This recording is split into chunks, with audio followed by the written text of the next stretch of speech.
ကြည့်အောင်စစ်ဖြစ်ပြီးသွားတာအစိုးရကတိမ့်ပြီးသွားတစ်နှစ်ပြည့်တော့မယ်ပေါ့နော်တစ်နှစ်ပြည့်တော့ရှမ်းမြောက်နောင်ချုံမြို့မရောက်ခင်လေးပေါ့နော်တစ်နှစ်ပြည့်ပြီးသွားရအောင်မှမပြုတ်ပြင်နိုင်သေးဘူးဒီလူလူအနေနဲ့ပေါ့နော်မလုံနိုင်သေးဘူးပြန်လဲထူထောင်ရေးမလုံနိုင်သေးတော့စစ်မဖြစ်တဲ့နေရာမှာနေတဲ့လူတွေကတော့နားမလဲဘူးနားမလဲတော့ကျမတို့ဒီမှာကြည့်နေရလုံးဝမပြုတ်ပြင်နိုင်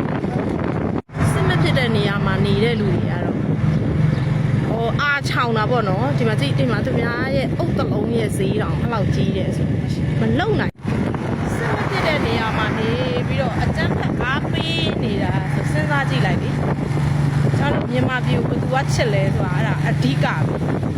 စစ်မဖြစ်တဲ့နေရာမှာနေပြီးအားချောင်းပြီးတော့တိုင်းပြည်ကိုဖျက်နေတဲ့လူတွေကိုသစ္စာဖောက်ပြီးအားပေးလို့မရဘူးအားပေးနေရင်ကျမတို့ကဒီ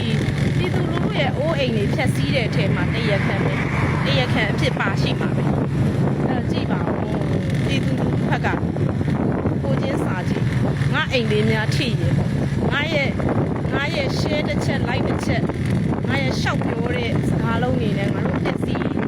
များတွေပစ္စည်းဖို့ကငါတို့ဘာတွေလုပ်ဖို့လဲတရခံပဲကြည့်လိုက်ဒါတစ်နှစ်ပြည့်တော့မှာနော်တစ်နှစ်ပြည့်တော့မှာနောင်ချိုအုံးမခါရွာလမ်းခွဲရဲ့အခြေကြည့်လိုက်ပြင်လိုက်သေးဘူးဒီမှာပြင်လိုက်သေးဘူးလုံးဝမပြင်လိုက်သေးဘူးကြည့်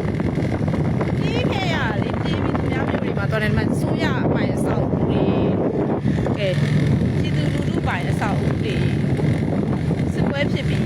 ဒါတစ်နှစ်ပြည့်တော့လုံးဝမပြင်နိုင်သေးဘူးအခြေအနေ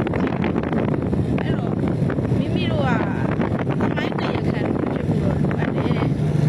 အားချောင်းတာလွယ်ပေမဲ့ပြောပြအားချောင်းတာလွယ်တယ်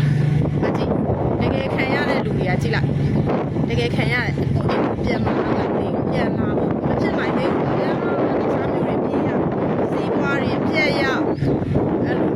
မကြည့်လိုက်ပြန်မလာနိုင်ရသေးပြန်မလာနိုင်ကြဘူးကဲကြည့်ဘယ်လိုလုပ်ပြင်မလဲတစ်ခုလုံးဖြူသွားတော့အခြေအနေကမကြည့်ဒါအုံမခါနောင်ချိုအုံမခါရဲ့အခြေ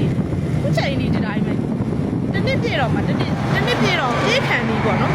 အစိုးရကတော့သူ့ရဲ့ရန်တရားကဲပြည်သူလူထုပြန်နေအောင်တိုက်ပေးပြီးတိုက်ပေးပြီးတော့သူလုပ်ပေးနိုင်တဲ့အရာတွေမီးရရှိအောင်ရေရရှိအောင်ကြောင်းတွေဖွင့်နိုင်အောင်ဆက်သွယ်ရေးစနစ်တွေပြန်ကောင်းအောင်အကုန်လုံးလုပ်ပေးနိုင်တာလုပ်ပေးပြီးကဲအဲ့ဒီတခြားမြို့မှာရှိတဲ့လူတွေကအားချောင်းနေတာကျမတို့တွေဘလောက်ရင်နာစရာကောင်းလဲ